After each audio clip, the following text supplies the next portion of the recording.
Nancy walked into our apartment with trembling hands and said 5 words that broke my reality. "William, I'm pregnant with twins." She didn't cry, she didn't laugh, she just stood there like she was delivering someone else's news. For a moment, my ears rang. I looked at her, long pink coat, perfectly curated curls, and a soft smile that didn't match the chaos of her announcement. We had talked about kids, once, in passing. But we'd never planned, never prepped. And twins? That wasn't a spark, it was a grenade. My voice cracked. "Are you sure?" Nancy nodded. "I went this morning. I didn't want to worry you until I had confirmation." She held out a printed ultrasound, 2 peanut-sized shadows on a blurry field of gray. I stared at it. Something inside me twisted, but I pulled her close. "Because that's what you're supposed to do, right? Support the mother of your children." Except something about the picture felt wrong. Nancy, for all her glamour, had always dodged routine. She skipped dentist visits, flaked on anything that required a waiting room. The idea of her waking up early for a solo prenatal checkup was new. But I said nothing. Not when she posted the announcement online with her signature flair. "Double the love coming soon. Twins. Blessed. Miracle babies." Not when people I hadn't spoken to in years sent me congratulations. Not when Brian, her childhood best friend, commented, "You're glowing, Nance. They're gonna be gorgeous like their mom." I watched her soak in the attention. Her likes exploded. Her inbox was filled with collab requests from baby brands. Still, I said nothing. Until I tried to scan the ultrasound. I wanted to save it, digitally, maybe frame it. I scanned it through my office printer, but instead of recognizing it as a medical document, the software flagged it. "Image contains embedded watermark." What watermark? I zoomed in. In the bottom left corner, barely visible, were the faintest traces of a logo, Getty stock. My throat tightened. I went online, searched for twin ultrasound stock photo. It was the second result. The exact same image, down to the smudge on the upper corner. I didn't react, I couldn't. My mind split in two, one half screaming, the other half frozen. Why would Nancy lie about this? What kind of person fakes an entire pregnancy? That night, I came home and found her curled up on the couch in pajamas, watching a rom-com with a hot water bottle on her stomach. "I've been so nauseous," she said. "First trimester blues." I sat beside her, held her hand, and smiled. "Do you want tea?" She nodded. I got up, boiled water, stared at the steam like it held answers. I needed to know why. I needed proof. So I went to Martha. We hadn't spoken in over a year. She is now in radiology, analyzing actual ultrasound data every day. I called and said, "I have something you need to see." When she opened the door, she looked at me and immediately said, "You're not okay." I just held out the photo. Martha squinted at it. Her expression changed. "Where did you get this?" "Nancy gave it to me. She says she's pregnant." Martha walked to her kitchen table, laid the paper down under a bright lamp. She tilted it, then flipped it. Then she sighed. "William, this isn't from a clinic. This image is online. People use it for training slides and medical illustrations." I didn't blink. "She faked it." Martha nodded, slowly. "I'm sorry." And that was the moment everything broke. My name is William Carter. I'm a 31-year-old architectural designer, the kind of person who overthinks color palettes and spends too long lining up picture frames. My world revolves around precision. You measure twice, you draft 3 times, you commit only when you're sure. Which is why falling in love with Nancy Hart was the most irrational thing I ever did. She worked in social media marketing, or what she liked to call aesthetic storytelling. I met her at a gallery opening downtown, surrounded by overexposed paintings and underfed influencers. I was there for the venue, she was there for content. I complimented her boots. She said I had a rare kind of silence that didn't make her anxious. We went out that same night. She ordered strawberry soju and posted a boomerang of the clinking glasses before taking a sip. I watched her that entire evening, not because she was the loudest in the room, but because she was magnetic in a way that made you forget yourself. I was quiet, she was pure noise, and somehow, it worked. Nancy moved into my apartment 6 months later. It was my first time living with someone. She left wet towels on the bed and spent more on candles than groceries. But she kissed me on the cheek every morning and whispered, "You're my safe place," whenever her world felt like it was falling apart. I never thought I'd be the type to fall into a relationship that felt bigger than logic. But Nancy made life feel cinematic. We had fights, sure, usually about stupid things, my lack of social media presence, her impulse spending, the way she said I wasn't emotionally curious enough, but nothing big enough to tear us apart. Until the pregnancy. That one word changed everything. At first, I tried to convince myself that maybe I was overreacting, that maybe the stock ultrasound had been a mistake, a placeholder, something the clinic sent when equipment was down. I knew how much Nancy wanted attention, how much she loved a good announcement. But faking a pregnancy? That was a crack in our foundation that couldn't be ignored. I watched her carefully every day, carefully. She never threw up, never had food cravings, never asked about vitamins. Her body didn't change, but her behavior did. She was softer, more doting, almost rehearsed. She'd touch her stomach with dreamy eyes. She'd put my hand on it and say, "Feel that? I think that was a flutter." It wasn't, I knew it wasn't, but I pretended. Because I needed to understand what would drive someone to lie on such a scale. Nancy grew up in a family where love was currency and attention meant safety. Her father walked out when she was 9, her mother married again but spent most of her time traveling with a cruise line choir. Nancy had been raised by screens and selfies. She once told me, "If people forget you, it's like dying early." I thought it was just a poetic exaggeration. Now I wasn't so sure. Our relationship had always had strange undercurrents. Whenever we argued, Nancy wouldn't shut down. She'd perform. She'd post cryptic captions, photos of herself in sad lighting, and wait for sympathy comments. When we made up, she'd do a couple photo shoots, write long romantic posts, and tag me. I didn't mind. It was harmless then. I thought maybe this was just the modern way of loving, a little messy, a little curated. But this was something else. I hadn't told her I'd gone to Martha. I hadn't told anyone, not yet. Martha and I had dated for a year back in college. She was rational to a fault, all facts and numbers. She'd hated Nancy on sight when we crossed paths once, said she was too polished to be real. Maybe Martha had seen something I didn't. After confirming the ultrasound was fake, she didn't ask me to do anything. She just said, "If you want help finding a real clinic record, I can get you contacts." But I didn't want proof anymore. I already had it. What I wanted now was clarity. That weekend, I pretended to plan a baby shopping trip. Nancy lit up like a child. "Finally, I was wondering when you'd get excited." She wore a loose sweater, one of those soft pink ones she'd kept from a maternity shoot collaboration 2 years ago. As we walked through the baby store, she pointed at cribs and strollers with exaggerated excitement. "This one would go great in the corner, don't you think?" I just nodded. My throat burned the whole time. When we got home, she crashed on the couch and asked if I could massage her feet. "They're swelling a little," she said, with a fake pout. I stared at them. No swelling, no discoloration, just perfectly manicured toes with a fresh coat of nude polish. I knelt down anyway, rubbed her feet, and said nothing. Because the person I loved was sitting right in front of me. But I didn't know her anymore. Brian showed up 2 nights later. He rang the doorbell holding a small box of macarons. "For the mama," he said, laughing. Nancy squealed and hugged him like a teenage girl at a reunion.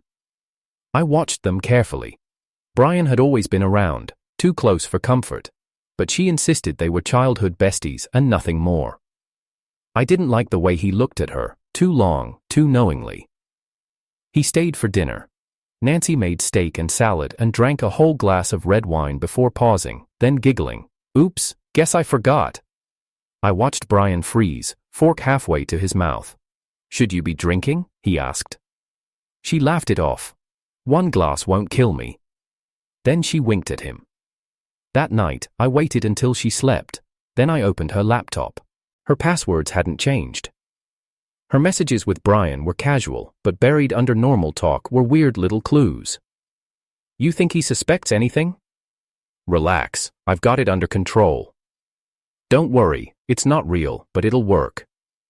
There were no details, but enough to know what it meant. Nancy wasn't just lying to me, she was lying with someone else's help. And she thought I'd never know. I stared at Nancy's laptop screen for 10 straight minutes before I moved. My body was still, but my mind raced so fast I couldn't catch up with it. It's not real, but it'll work. That single message to Brian played on a loop in my head. I clicked through her folders. Nothing labeled suspiciously.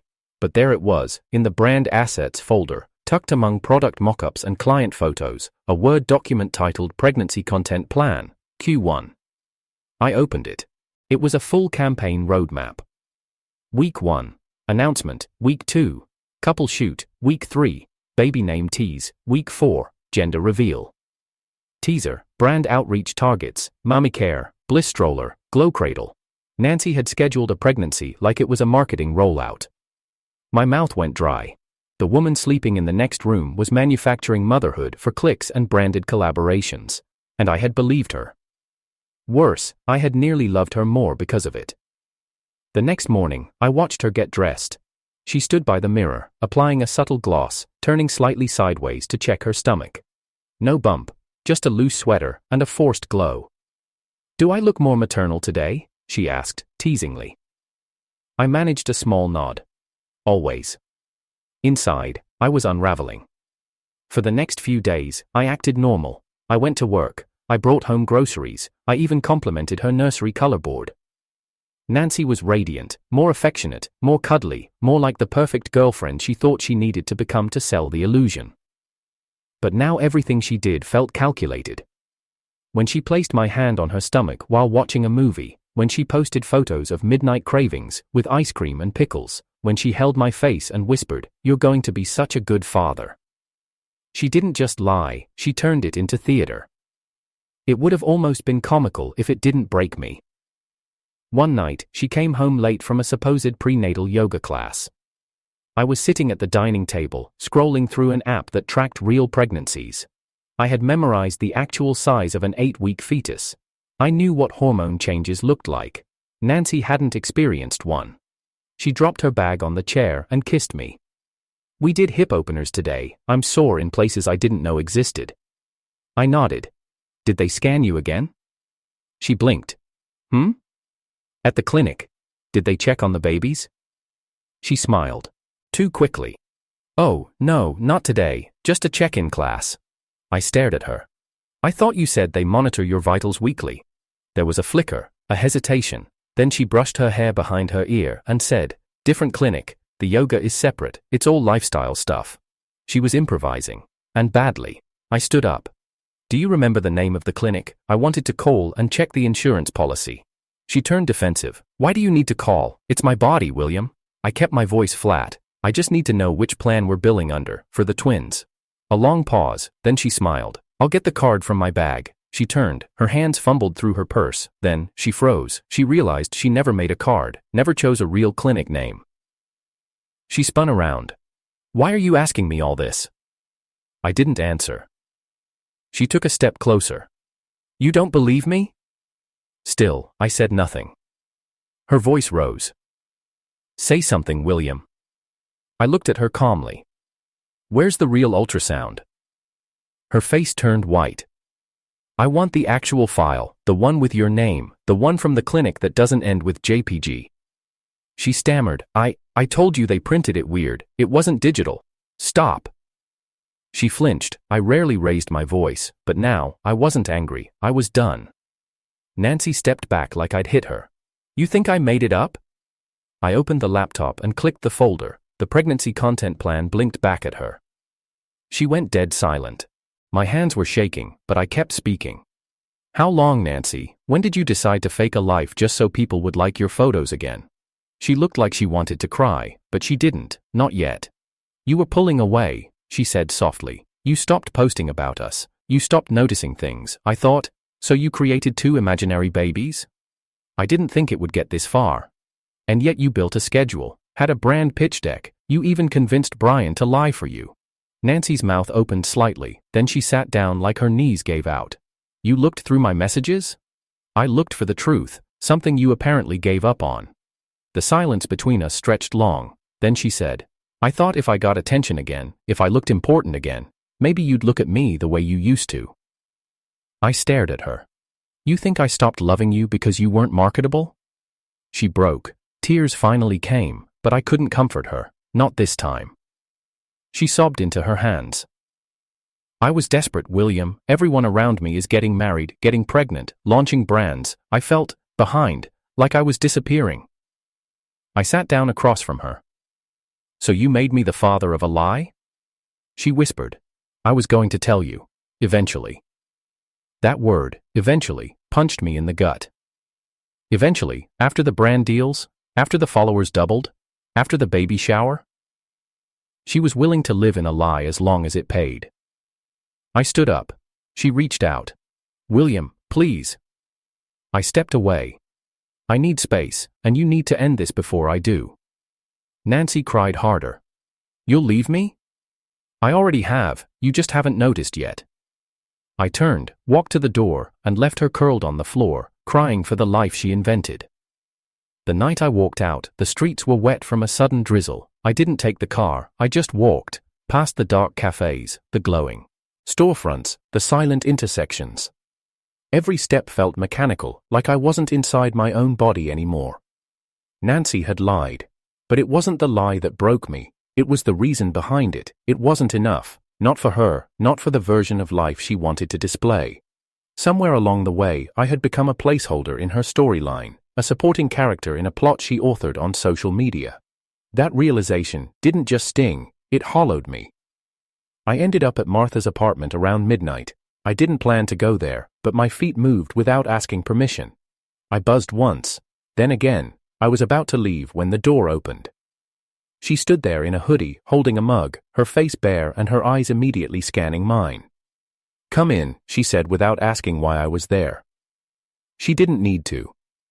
I sat on her couch, staring at the cracks in the ceiling paint.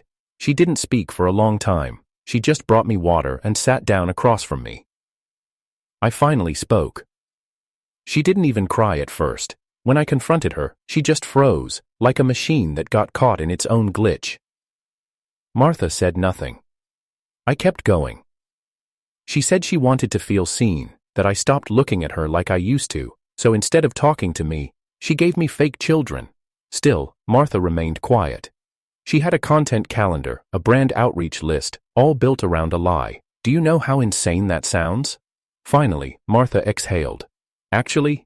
Yeah, I do. I looked up. She leaned back, eyes tired. You think you're the only guy who got used as a marketing tool? William, I've watched this happen to 3 friends in the last year. One faked an engagement, one faked a breakup to boost her sympathy comments, the third pretended to have cancer.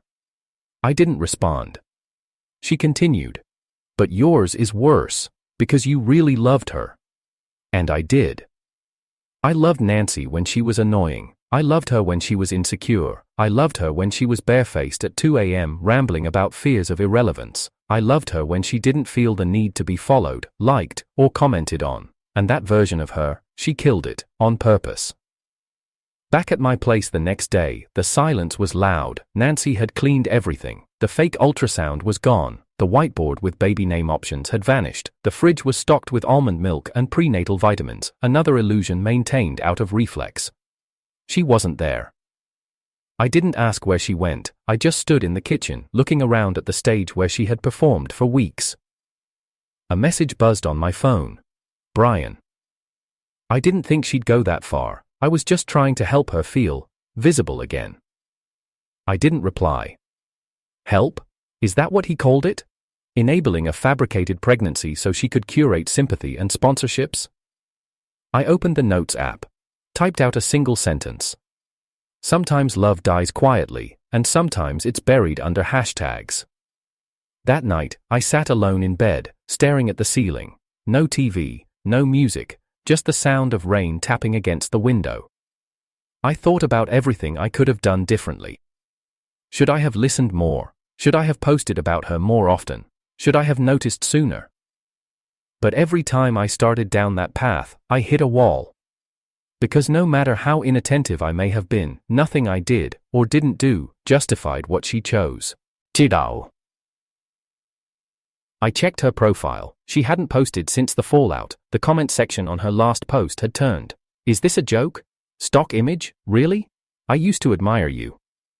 The carefully built persona was cracking, and I felt nothing. No joy, no vindication, just the emptiness of someone who realized the person they loved didn't actually exist anymore. She texted me once, just a line.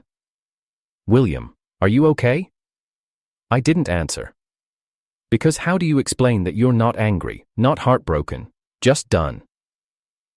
Martha checked on me twice that week. She didn't push, she didn't lecture, she just made sure I ate, told me to try sleeping without headphones, sat with me in silence when the air felt too heavy. I appreciated it more than she knew. The worst part about being betrayed is that it doesn't always come with shouting or broken dishes. Sometimes it comes dressed in love, in soft smiles and hand kisses and, "You're going to be a great dad," and when it's over, you don't bleed, you rot, quietly. I stayed offline for the next few days, didn't log in, didn't check her stories, didn't answer mutual friends. Nancy finally emailed me a paragraph-long apology. No excuses this time, no justification, just a quiet surrender. You deserve the truth, William, and I deserve to lose you. She was right. I didn't feel victorious, I didn't feel like a better person.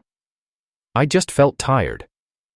So I packed a small bag, booked a cabin 2 hours north, no Wi-Fi, no signal, just the sound of trees creaking and birds arguing over branches. I needed stillness. I needed to remember who I was before I let someone turn my reality into a set. And for the first time in weeks, I exhaled. It was the 4th day in the cabin when my phone finally caught signal and lit up with 6 missed calls from an unknown number. One voicemail sat unread. I didn't recognize the number, but something about it made my stomach knot. I slid in my earbuds and hit play. Nancy's voice came through, not the airy, composed tone she usually used when speaking to me, but something stripped bare. William, it's me. Please, I know I'm the last person you want to hear from, but I need to tell you something I should have told you from the beginning. I swear, this isn't a trick. I'm not asking you to come back. I just need to explain what I've done, because it's not what you think. Click. No begging, no tears, just those final words. It's not what you think. I let the phone fall to the seat beside me and stared through the windshield. The trees outside swayed like they were waiting for me to move. I didn't. The next morning, I drove back into town for groceries and gas. As I pulled into the station, the phone rang again, same number. I stared at it, let it ring halfway, then picked up. Before I could speak, she said, "I was pregnant, once." The world didn't move. "I was pregnant," she repeated, slower now. 3 months before I told you I was. I found out on a random Tuesday after missing my period for the 2nd time. I went to a walk-in clinic alone. It was real. I was going to tell you. I didn't say a word. I waited because I wasn't sure if I could go through with it. I had an ultrasound. It was blurry. I saved the image but didn't show it to anyone, not even you. I could barely breathe. And then I lost it. 9 days later. I was at home. It was the worst pain I've ever felt in my life, physically and otherwise, but I didn't tell you. I buried it. I convinced myself it didn't happen. Nancy. She cut me off. I didn't want you to see me as weak. Or broken. Or someone whose body rejected motherhood. You were already distant back then, remember? You were pulling away. Always working. Always distracted. So I did what I do best. I made it a story. A fake one. I tried to rewrite it. Tried to create the pregnancy I wanted to have. I leaned back in the driver's seat, pressing the heel of my palm to my forehead. My mind throbbed. "So the ultrasound you gave me was fake," she admitted. "Because the real one was too early, too raw. It didn't look like much, and it reminded me of something I lost." I stayed silent for several seconds. "And Brian?" She hesitated. "He didn't know everything, just that I wanted to build a campaign. He thought I was getting ahead of the news. He thought it was still early. I told him I needed help making the rollout perfect, and you let him be part of it? I was lost, William, not malicious. I needed something to cling to, something that made me feel like I wasn't a failure. It wasn't an excuse, but it was something I hadn't known. Still, it didn't erase the betrayal. Why tell me now?" Because I saw the comments, the ones calling me a liar, a fraud, and they were right, but not completely. I lost something real, and I replaced it with something false because I couldn't grieve properly. Tears finally entered her voice. I miss you. I don't want you back, not if it hurts you. But I couldn't let you think it was all fake. I owed you that much. You deserved the truth, even if it's too late. The line went quiet. I didn't hang up, but I didn't speak. Because this changed everything, yet also nothing. Nancy had lost a real child, she had faced it alone, she had turned grief into spectacle. It explained the desperation, the fantasy, the breakdown. But it didn't erase what followed. She still manipulated the truth, she still staged a campaign, she still lied, to me, to herself, to thousands of people.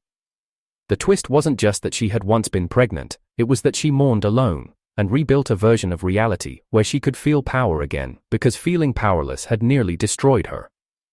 I ended the call gently. Didn't say goodbye. Didn't say I forgave her. I drove back to the cabin and didn't sleep that night. I just watched the sunrise filter through the window and wondered if love could survive this kind of damage. 3 days after Nancy's call, I drove back into the city. I didn't tell anyone, no announcement, no signal flare, just parked my car 2 blocks from our apartment and sat there, gripping the steering wheel as the late afternoon sun sank through the windshield. I didn't know what I was walking into, an apology, a breakdown, more manipulation. But the truth was, I needed to see her face one last time, not for closure, for confirmation. I needed to know whether anything left between us was salvageable, or if it had all dissolved the moment she printed a lie on glossy paper. When I walked into the apartment, it was clean, too clean. The kind of clean that screams avoidance, not routine. Candles lit, lavender air freshener, no trace of the nursery plans, no vitamins on the counter, no flyers for strollers or baby-safe paint colors. Nancy sat on the couch, curled into herself like she was trying to take up less space. Her eyes met mine, and for the first time in weeks, she didn't perform. No smile, no mascara. Just red rims around her eyes and a stack of ultrasound photos beside her, real ones. She stood up slowly and reached for the table. I wanted you to see them. These are the originals, from the clinic, from before. I stepped forward and picked one up. It wasn't dramatic, just a faint gray image, no sharp outlines, no labeled twins, no smiling tech with a pink bow tie, just a black and white imprint of something that might have been. This was at 6 weeks, she said quietly. I went alone, I didn't know what to feel, I was scared and excited and already imagining names, and then, 9 days later, it was gone. I never told you because I thought maybe it was my fault. She swallowed hard. And I didn't want to watch your face change when you found out. I didn't want to become a reminder of what we didn't have. I put the photo down, my hand felt like it didn't belong to me. You lied, I said. You lied even when you didn't have to, that's what breaks me. Nancy nodded. I know. You had a chance to grieve with me, to let me carry it with you, but you buried it and built a fantasy on top of it. You made me the father of a campaign. Her breath caught, but she didn't cry, not yet. I told myself that if I could just make it real again, it would hurt less, she whispered. The pretending helped at first, the idea that people were happy for me, that they saw something beautiful growing instead of something that died inside me. You never gave me the chance to mourn with you, I said. You decided for both of us that the lie was safer than the truth. I was wrong. Yeah. The silence between us felt bottomless. She sat back down. Her hands trembled slightly. There's something else, she said, so softly I almost didn't hear it. I looked at her. I took another test, 2 days ago, it was positive. My stomach twisted. What? I didn't plan it, it wasn't part of anything. I didn't even tell Brian. I haven't spoken to him since you left. I stared at her. And you want me to believe you? She nodded. I don't expect you to, I couldn't hide it, not again. If I'm pregnant now and I lose it again, at least you'll know, at least I won't be alone in it. My body went still. You can come with me to the appointment, it's this Friday, I already booked it. I'll take the test again, with you there, I'll have the doctor print it, put my name on it, no hiding, I owe you that. I sank into the chair across from her, my mind raced but my voice stayed quiet. Why now? Because pretending didn't save me last time, and it certainly didn't save us. My eyes locked on hers. They weren't glowing, they weren't pleading, they were hollow, tired, and honest. "I'm not asking for you back," she said. "I just needed you to hear it from me, and if you walk away after this, I won't stop you." I ran a hand through my hair and stared at the floor. Everything inside me wanted to scream, to ask why the hell she waited so long to show up with the truth. Why does she burn our trust just to win back a sense of control? But something deeper, more painful, kept whispering, what if she's telling the truth this time? I looked at her again, sitting across from me, smaller than I remembered. This wasn't the influencer. This wasn't the girl who staged cravings and filmed belly rubs. This was a woman who'd lost something, built a lie around it, and now sat amid the broken pieces of it all. And she was possibly pregnant again. "I'll come to the appointment," I said at last. She looked like she might collapse just from hearing those words. "But not because I forgive you. Not because I want this back. Because if there's a child involved, this time, I'm not going to be the last one to know." Her voice cracked. "Thank you." I stood up. "Friday, text me the details, I'll drive." She nodded. "Okay." As I reached the door, she asked one last question. "Do you still hate me?" I didn't turn around. I don't know what I feel right now, but I know it's not what it used to be. I stepped out into the hallway. The air smelled like someone else's dinner. The sound of a dog barking echoed down the corridor. Life was still happening, even when yours felt like it had been torn in half. I didn't know what the ultrasound on Friday would show. I didn't know if I'd believe it even if it was real, but I knew this: the woman I thought I loved no longer existed. What came next wasn't love or hatred, it was something colder, something final. And I wasn't afraid of it anymore. The fallout didn't end with a single video. If anything, it was just the beginning. After I posted the exposé, she lied about being pregnant. So I posted the ultrasound she faked. The internet caught fire. At first, I didn't watch the reactions, I didn't read the comments, I wasn't interested in opinions or apologies. I had said what needed to be said, but by day 5, it was everywhere. Podcasts broke it down, legal analysts weighed in, therapists uploaded reaction videos, commenters flooded every platform with support, outrage, and disbelief. Nancy's brand collapsed, every baby product collab she was in talks for cut ties. A prenatal supplement line issued a public statement: "We stand with real parents and do not condone deception." Instagram flagged her account for potentially harmful health misinformation. Her following plummeted by 60,000 in a week. The stories disappeared. The smile was gone. The facade cracked open, and what remained was silence. But silence isn't peace, not for people like Nancy. 3 weeks after I posted the video, she messaged me. "Please, I just want to talk in person, one time, no tricks." I didn't reply, I had nothing left to say. So she came to me. I opened the door to find her standing on the other side, dressed plainly, no makeup, no photographer hiding nearby. Her eyes were swollen from crying, but her voice was steady. "I lost the baby," she said. I didn't move. I went for a follow-up, no heartbeat. The doctor said it wasn't my fault, but I think, maybe it was. I didn't invite her in, I didn't even look away. "You don't have to believe me. I brought the report, you can read it if you want." She handed me a sealed envelope, her fingers brushed mine. I didn't flinch, but I didn't soften either. I placed the envelope on the table beside me. I didn't open it. "William," she said, voice thin, "I deserve everything that's happened, the backlash, the brands, the hate, but I wanted you to know, I didn't fake this one. Not this time, and it still slipped away from me." I finally spoke. "Was it punishment?" She hesitated. "I don't know, but it feels like karma. I built something on a lie, and when I finally told the truth, it came too late." I nodded. "Yes, it did." She looked at me for a long time, then wiped her eyes. "I'm deleting everything. My accounts, the page, the sponsors. It's over." I didn't stop her. "I don't want pity," she added. "I want to disappear for a while, learn how to be a person again, one who doesn't rely on filters and scripts to survive." I stepped outside, pulled the door shut behind me. Then go do it. But do it far away from me. Her mouth trembled. You won't ever forgive me? I didn't hesitate. No, because you weren't sorry until it cost you everything. You were sorry when your lie collapsed, not when you told it. She nodded.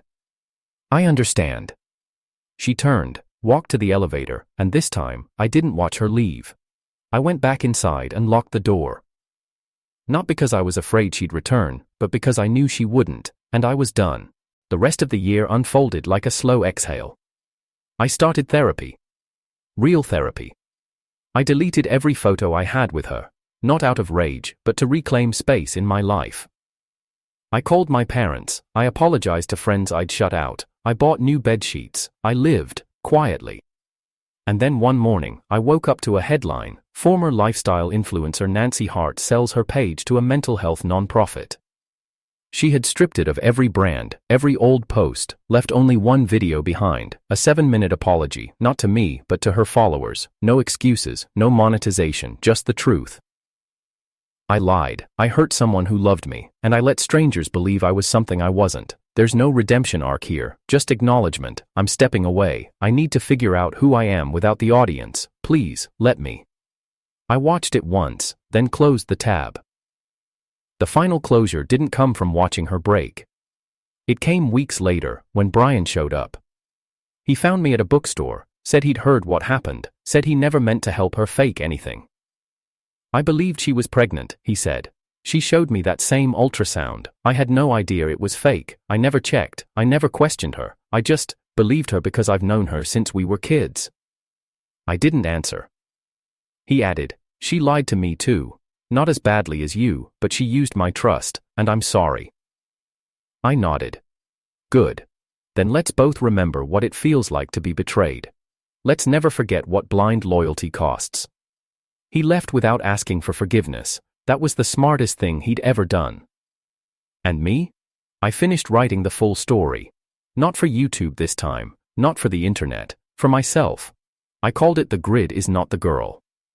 I published it anonymously on a writer's forum. It went viral, not because it was scandalous, but because it was raw, honest, quietly devastating, and people saw it for what it was, not a revenge piece, but a eulogy. A goodbye to the version of me that tolerates being turned into a character. Nancy once told me, if people forget you, it's like dying early.